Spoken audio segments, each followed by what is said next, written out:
आइए भक्तों, आज सुनते हैं अमला नवमी व्रत की कथा एवं पूजा विधि शुभ मुहूर्त के बारे में। तो एक बार बोलिए प्रेम से विष्णु भगवान ने की जय, लक्ष्मी माता की जय। जाने पूजा का शुभ मुहूर्त एवं पूजा विधि। हिंदू धर्म में कार्तिक मास के शुक्ल पक्ष की नवमी तिथि को अमला नवमी का त्योहार मनाया जाता है। इसे अक्षय नवमी और सीता नवमी के नाम से भी जाना जाता है। यह दिन विष्णु पूजा के लिए खास माना जाता है। अक्षय नवमी का दिन भी अक्षय तृतीया के समान ही अत्यंत महत्वपूर्ण है। अक्षय तृतीया त्रेता युग से मनाया जा रहा है। पुराणों में बताया गया है कि अक्षय नवमी के दिन ही सतयुग की शुरुआत हुई थी। इस वजह से अक्षय नवमी को सत्य युग आदि भी कहा जाता है। अक्षय नवमी में जाने भ्रमण कैसे करें। अक्षय नवमी की शुभ अवसर पर मथुरा वृंदावन की परिक्रमा का आध्यात्मिक महत्व है। सत्य युगादि के पावन दिन पर अक्षय पुण्य अर्जित करने हेतु हजारों भक्त मथुरा वृंदावन की परिक्रमा करते हैं। इस दिन भगवान विष्णु की पूजा का विधान है। इसके साथ ही परंपरागत रूप से अक्षय नवमी के शुभ दिन पर आंवले के वृक्ष की पूजा की जाती है। यही त्योहार पश्चिम बंगाल में गजधात्री पूजा के रूप में मनाया जाता है। इसके अंतर्गत सता की देवी जगदात्री की पूजा की जाती है। इस दिन दान ने पुण्य और बहुत ही महत्वपूर्ण बताया गया है। इस दिन किसी भी तरह का दान धर्म करते हैं तो उसका अच्छा फल आपको मिलता है। इसका फल न सिर्फ इस जन्म में बल्कि आने वाले जन्मों में भी आपको इस पुण्य का फल मिलता है। अमला नवमी 2024 की तारीख पंचांग के अनुसार कार्तिक माह के शुक्ल पक्ष की नवमी तिथि 9 नवंबर को रात 10:45 पर शुरू होगी और अगले दिन 10 नवंबर 2024 को रात 9:01 पर जारी रहेगी। इसीलिए 10 नवंबर को मनाई जाएगी। यह पर्व देव उठानी एकादशी से 2 दिन पहले मनाया जाता है। अमला नवमी 2024 मुहूर्त अक्षय नवमी पूर्वा समय सुबह 6:40 से दोपहर 12:05 तक है। अवधि 5 घंटे 25 मिनट की। अमला नवमी का महत्व। अमला नवमी को अक्षय नवमी से भी जाना जाता है। जैसा कि अक्षय नाम से पता चलता है कि इस दिन कोई भी दान या भक्ति संबंधी कार्य करने से उसका पुण्य फल कभी भी कम नहीं होता तथा व्यक्ति को न केवल इस जन्म में अपितु आने वाले जन्मों में भी उसका पुण्य फल प्राप्त होता है। अमला नवमी के दिन भगवान विष्णु के कुष्मांडक नामक दैत्य को मारा था। अमला नवमी पर ही भगवान श्री कृष्ण ने कंस का वध करने से पहले 3 वनों की परिक्रमा भी की थी। इस दिन सभी महिलाएं अपने परिवार की सुख समृद्धि के लिए उपवास रखती है। अमला नवमी पूजन विधि। अमला नवमी पूजा विधि। इस दिन ब्रह्म मुहूर्त में उठकर नित्य कर्मों से निवृत्त होकर स्नान करे। इसके बाद आंवले के पेड़ की पूजा अर्चना करे। इसके बाद पूजा करते समय आंवले के पेड़ को दूध चढ़ाना चाहिए। इसके अलावा रोली, अक्षत, फल, फूल आदि से आंवला के पेड़ की पूजा अर्चना करनी चाहिए। इसके बाद भगवान विष्णु की पूजा करे, आंवले की पेड़ की परिक्रमा करे, साथ ही दिया भी जलाए। इसके बाद पेड़ के नीचे बैठकर कथा को सुने या पढ़े। पूजा के बाद आंवले के पेड़ के नीचे बैठकर ध्यान करे। अंत में भोग लगाकर प्रसाद वितरण करे। अमला नवमी पर करे ये काम। वैसे तो पूरे कार्तिक मास में पवित्र नदियों में स्नान का महात्म्य है, लेकिन नवमी को स्नान करने से इसका अक्षय पुण्य होता है। इस दिन आंवले के पेड़ के नीचे भोजन बनाने और उसे ग्रहण करने का विशेष महत्व है। इससे उत्तम स्वास्थ्य मिलता है और सकारात्मक ऊर्जा का संचार भी होता है। अक्षय नवमी के दिन शुभ अवसर पर मथुरा वृंदावन की परिक्रमा भी की जाती है। इसके फलस्वरूप व्यक्ति वैकुंठ धाम में स्थान पाता है। अमला नवमी की कथा। राजा आमल्य की यह विशेष कथा अमला नवमी के दिन जरूर सुने। सुनने मात्र से कभी भी धन की कमी नहीं होगी। तो एक बार बोलिए प्रेम से विष्णु भगवान की जय, लक्ष्मी माता की जय। एक राजा था, उसका प्रण था वह हर रोज 1.25 मन आमले दान करके ही खाना खाता था। इससे उसका नाम आमल्य राजा पड़ गया। एक दिन उसके बेटे बहू ने सोचा कि राजा इतने सारे आमला रोज दान करते हैं, इस प्रकार तो एक दिन सारा खजाना खाली हो जाएगा। इसीलिए बेटे ने राजा से कहा कि उसे इस तरह दान करना बंद कर देना चाहिए। बेटे की बात सुनकर राजा को दुख हुआ और राजा रानी महल छोड़कर बियावान जंगल में जाकर बैठ गए। राजा रानी आमला दान नहीं कर पाए और प्रण के कारण कुछ खाया नहीं। जब भूखे प्यासे 7 दिन हो गए तब भगवान ने सोचा कि यदि मैंने इसका प्रण नहीं रखा और इसका सत नहीं रखा तो विश्वास चला जाएगा। इसीलिए भगवान ने जंगल में ही महल राज्य और बाग बगीचे सब बना दिए और ढेरों आमले के पेड़ लगा दिए। सुबह राजा रानी उठे तो राजा रानी से कहने लगे, रानी देख, कहते हैं सत मत छोड़े शुरवा सत छोड़िया पत जाए, सत की छोरी लक्ष्मी फिर मिलेगी आए। आओ नहा धोकर आमले दान करे और भोजन करे।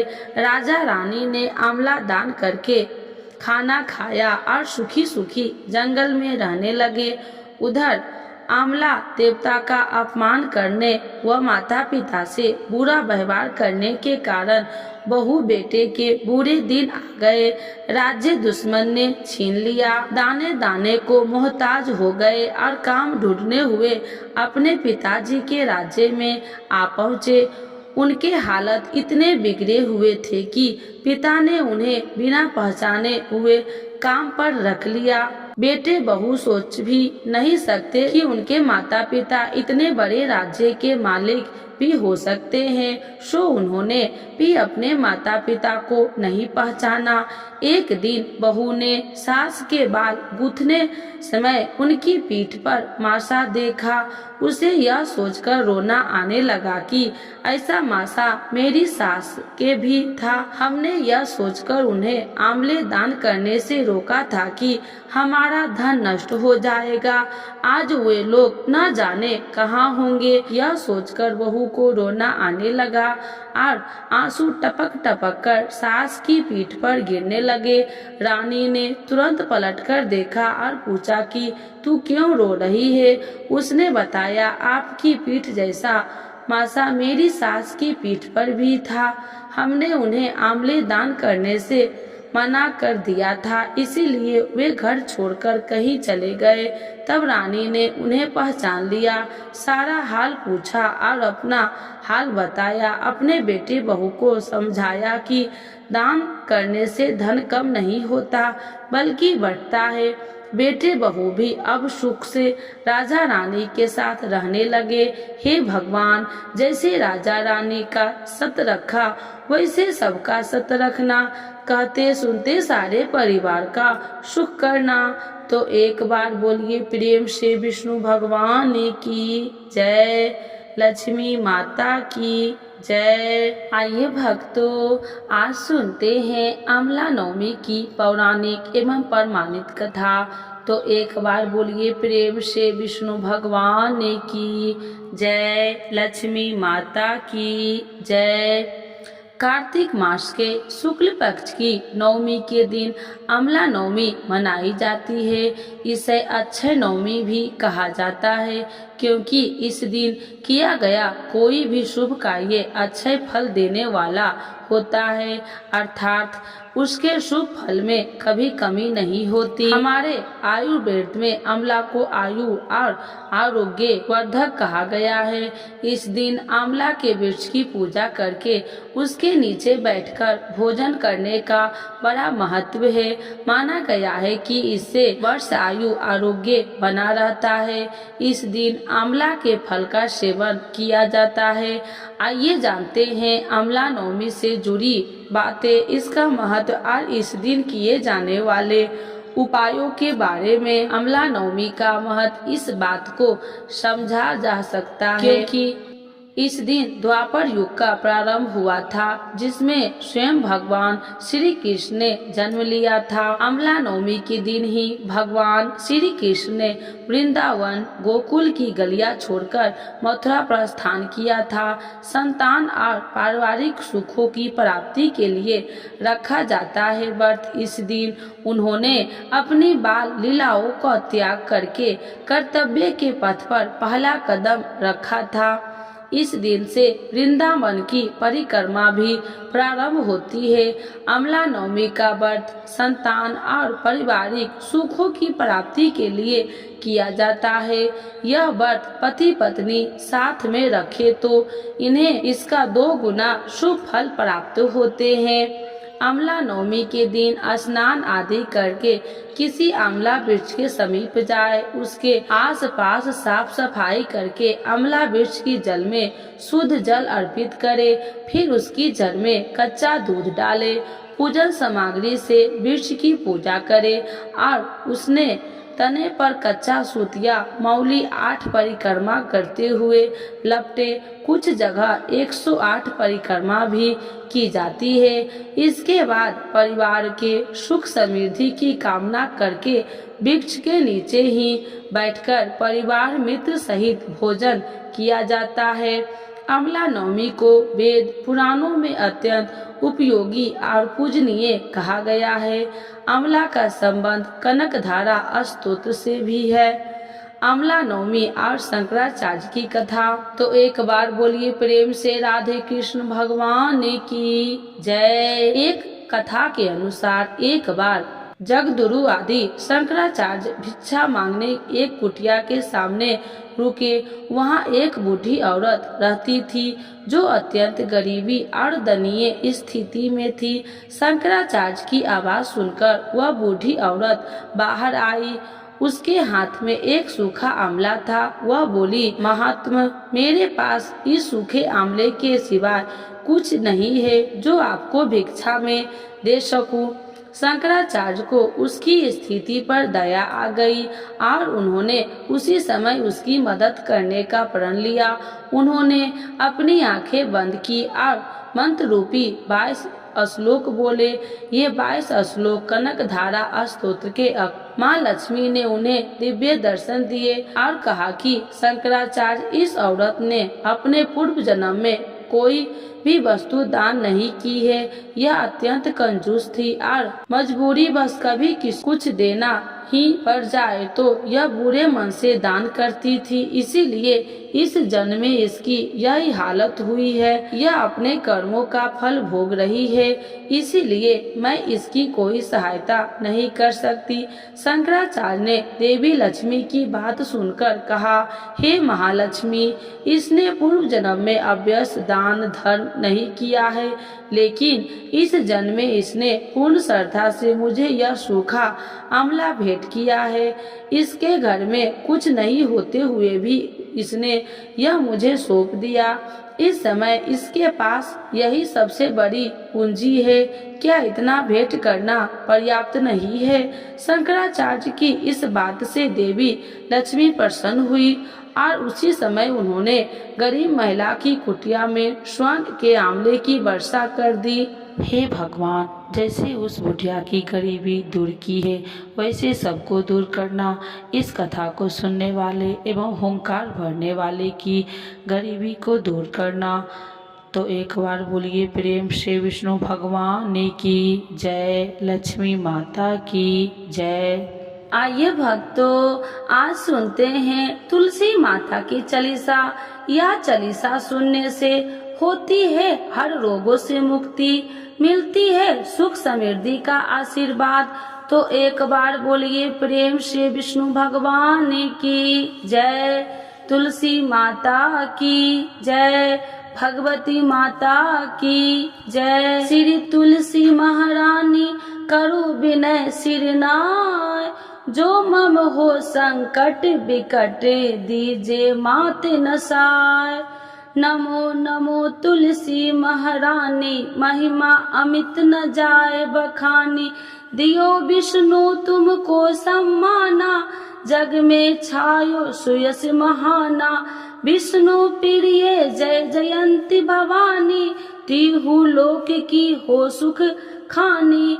भगवत पूजा करे जो कोई, बिना तुम्हारे सफल न हो। जिन घर तब नहीं होए निवासा, उस पर करे विष्णु नहीं वासा। करे सदा जो तब नित्य सुमरन, ते ही के काज होए सब पूरन। कार्तिक मास महात्म्य तुम्हारा, जाको जानत सब संसारा। तब पूजन जो करे कुमारी, पावे सुंदर बर सुकुमारी। करे जो पूजा नित प्रति नारी, सुख संपत्ति से होए सुखारी। वृद्धा नारी करे जो पूजन, मिले भक्ति होवे पुलकित मन। श्रद्धा से पूजे जो कोई, भवनिधि से तर जावे सोई। कथा भागवत यज्ञ करावे, तुम बिन नहीं सफलता पावे। छायो तब प्रताप जग भारी, ध्यावत तुम्हि सकल चितधारी। तुम्हि मात यत्र तंत्र में, सकल काज सीधे होवे क्षण में। औषधि रूप आप हो माता, सब जग में तब यश विख्याता। देव ऋषि मुनि और तपधारी, करत सदा तब जय जयकारी। वेद पुराणन तब यश ज्ञाया, महिमा अगम पार नहीं पाया। नमो नमो जय सुख कारिणी, नमो नमो जय दुख निवारिणी। नमो नमो सुख संपत्ति देनी, नमो नमो अख काटन छेनी। नमो नमो भक्तन दुख हरनी, नमो नमो दुष्टन मद छेनी। नमो नमो भव पार उतारिणी, नमो नमो परलोक सुधारिणी। नमो नमो निज भक्तन उबारिणी, नमो नमो जन काज सवारिणी। नमो नमो जय कुमति नशावनी, नमो नमो सब सुख उपजावनी। जयति जयति जय तुलसी माई, ध्याऊ तुमको शीश नवाई। निर्जन जानी मोहि अपनाओ, बिगड़े काज आप बनाओ। करूँ विनय मैं माते तुम्हारी, पूरन आशा करूँ हमारी। शरण चरण कर जोड़ी मनाओ, निस दिन तेरे ही गुण गाऊं। करहु मात यश अब मोह पर दाया, निर्मल होए सकल मम काया। मांगू मात या बर दीजे, सकल मनोरथ पूरन कीजे। जानू नहीं कुछ नेम उचारा, क्षमहु मात अपराध हमारा। 12 मास करे जो पूजा, ताशम जग में और न दूजा। प्रथम ही गंगा जल मंगवावे, फिर सुंदर स्नान करावे। चंदन अक्षत पुष्प चढ़ावे, धूप दीप नैवेद्य लगावे। करे आचमन गंगा जल से, ध्यान करे हृदय निर्मल से। पाठ करे फिर चालीसा की, स्तुति करे माते तुलसी की। यह विधि पूजा करे हमेशा, ताके तन नहीं रहे कलेशा। करे मास कार्तिक का साधन, शोभे नित्य पवित्र सिद्ध होई जाई। है यह कथा महासुखदाई, पढ़े सुने सो भव तर जाई। यह श्री तुलसी चालीसा, पाठ करे जो कोई। गोविंद सो फल पावही, जो मन इच्छा होई। तो एक बार बोलिए प्रेम से विष्णु भगवान की जय, तुलसी माता की जय, भगवती माता की जय, सर्व देवी देवताओं की जय।